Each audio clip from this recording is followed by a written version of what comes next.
Ladies and gentlemen, good afternoon. My name is Dr. Robert Mugo. I am a financial analyst and an academician and a CPA.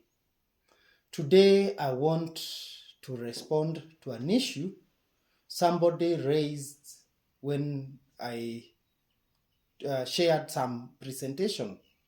And this person asked me, I'm going to read the question word by word.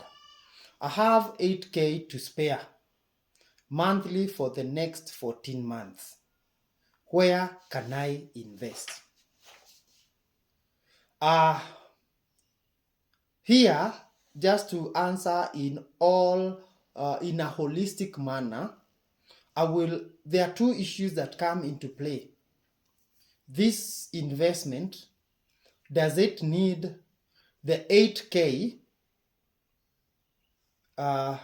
If you take 8K for 14 months, that comes to around 112,000.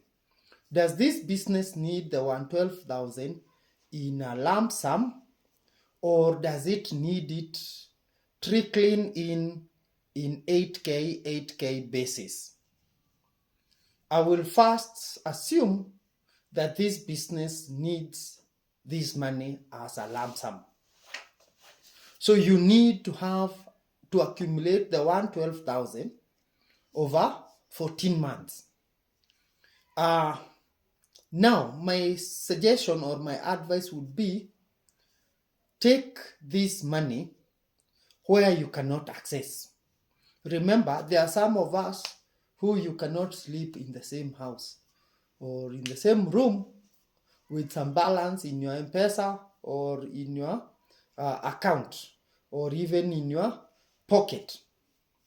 So you can invest in money market funds. There are so many banks are offering that. Insurance companies are doing that. You can invest this money in Safaricom, like M-Shwari. You can also do in the investment aspect or the investment platforms like ZD. And ZD will give you an opportunity. You can lock even this money for 72 hours that you cannot access this. Money market funds, if you open with a bank account, it would mean that should you want to withdraw money from that money market fund, it will have to take time to go to your bank account and so on. And this give a roughly return of about between 7.8 to 10% per annum. So it will help you majorly in saving.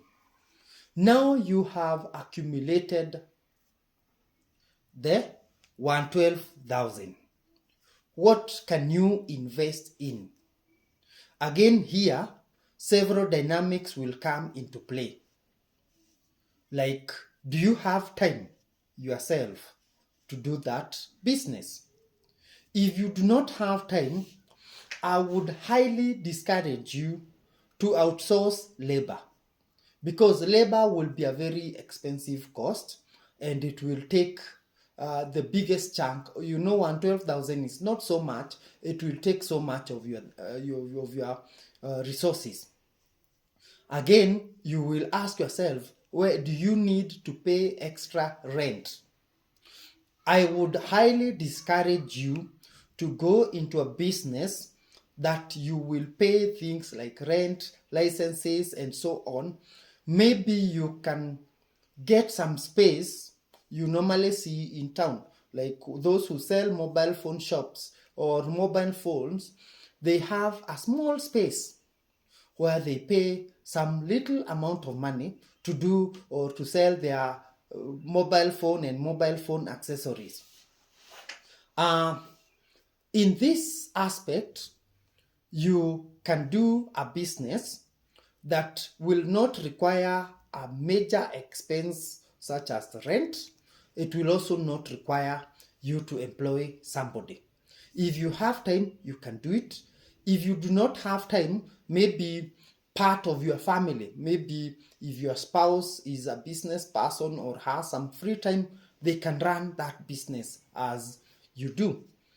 If you are in an urban setup, there are several businesses that could take this 112,000 and still build on it. Like, you want to sell mobile phone accessories. You can have a small space that you can start up with little amount of capital, and over time you grow it. There are mitumbas. You can sell second-hand clothes. You can do second-hand shoes. You can start this business, and over time it will grow. You can even, in your place, where if you live in own compound, you can decide to expand chicken rearing. You can decide, let me do some layers, do some kienyeji chicken, and you will grow it progressively. You can decide, if you have where you stay is big enough, you can start some small garden where you are dealing with vegetables. Even those ones staying in very productive areas, you can lease some land. Remember, leasing land is not so expensive. You can start with like half an acre or so, where you grow things like tomatoes. You do something that you are quite aware of. The next observation was, if this business can take lump sum, so it can take the progressive 8K per month, you can invest in this one. Will not majorly be able to start up a business, maybe unless you are expanding an existing business that you have. I think I will stop at that. Let's keep learning about financial literacy simplified. Enjoy your Sunday.